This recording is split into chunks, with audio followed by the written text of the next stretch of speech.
드려도 되겠습니까? 잠깐 예. 네. 주진 의원님 질의하시고 예, 그다음에 알겠습니다. 말씀에 예. 답변해 주시죠. 주진 의원님 하시죠. 예. 아니, 말씀드릴 기회 드리겠습니다. 제 질의 시간 이용해서 할게요. 그럼 특수학대부에 대해서 지금 들은 내용에 대해서 좀 설명해 주시죠. 예, 우선 지금 특수활동비가 일선에 내려갈 때는 세부 항목이 지금 뭐 달리 지금 사용된다고 계시는데 수사라는 게 하나의 수사만 있는 것이 아니고 수사 자체가 여러 가지 성격을 가지고 있어서 그거를 일일이 구분해서 쓰기 어려운 경우들이 많습니다.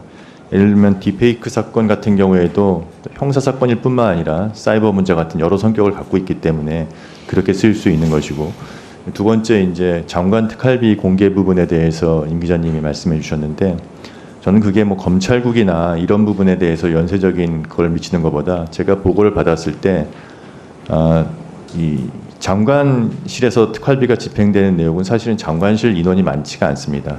그래서 지난 정부에서 장관실 특활비 집행 내역이 공개되는 것도 마찬가지로 모든 기준과 원칙과 동일하게 편성 집행 목적이나 수령자가 특정될 수 있는 내용은 정보공개 판결의 취지상 공개돼서는 안 된다는 그냥 그런 원칙과 기준에 따라서 저는 지시를 했을 뿐입니다. 네, 그 정도 듣겠습니다. 네. 아까 민주당 입장 들어보니까 수사 상황에 대해서도 가정적인 질문은 허용된다는 것 같은데 저도 가정적인 질문을 좀 해볼게요. 수사와 상관없이 답변을 좀 한번 해보십시오.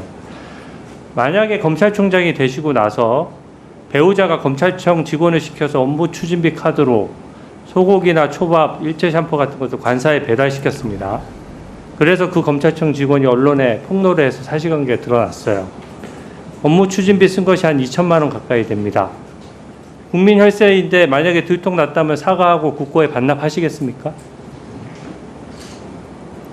지금 위원님 이런 내용도 수사 중이면은 후보자로서 답변이 신중해야 되죠? 예, 그렇습니다. 네. 저는 이런 부분에 가정적으로 수사 상황에 대해서 질문하는 것은 없어야 된다고 생각합니다. 저는 후보자께 하나 당부드리고 싶은 말씀이 있는데요. 검사 탄핵 문제에 대해서 저는 지금 검찰의 대응이 여전히 좀 미온적이라고 생각합니다. 더 적극적으로 방어해야 된다고 생각하는 거거든요. 이건 일종의 수사 외압이라고 생각하고 대응을 해야 되고, 대검 대변인은 검찰총장 개인의 대변인이 아닙니다. 검찰 전체를 대변하는 대변인이죠. 그래서 이런 상황에 대해서 굉장히 구체적으로 입장을 낼 수도 있는데 굉장히 추상적인 몇 문장으로 항상 입장이 나오거든요.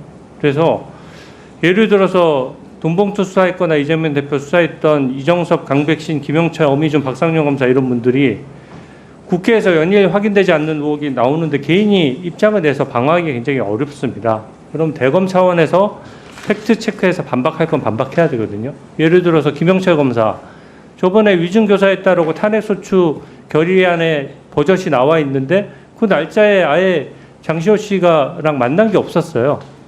근데 그거를 대검에서 팩트체크 해가지고 그날 출정 기록 없고 어쩌고저쩌고 해서 사실관계를 다 명확히 밝혔으면 그냥 끝날 일을 저희가 구치소까지 가서 팩트 다 확인하고 나서야 그날 둘이 만나지 않았다는 게 입증됐습니다.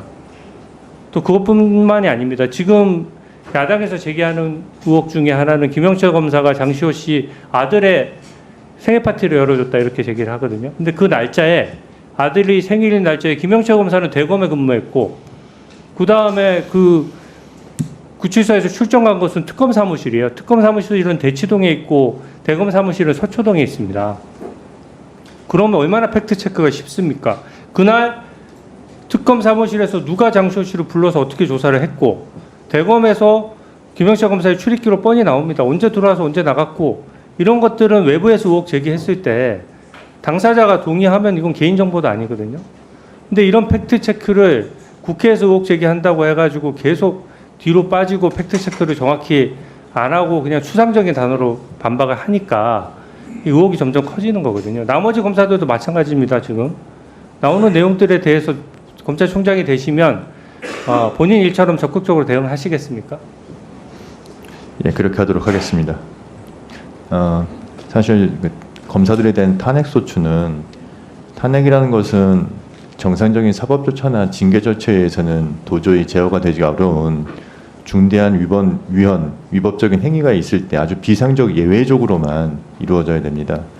네, 그 검사가 정상적으로 직무를 수행하였다는 이유로 탄핵이 소추되는 것은 저는 굉장히 검찰의 의원님들께서 그렇게 걱정하시는 검찰의 정치적 중립과 독립성에 저는 네. 아주 악영향이 있다고 정치적 중립은 생각합니다. 가만히 있는다고 지켜지지 않습니다. 예. 네, 김영민 의원님.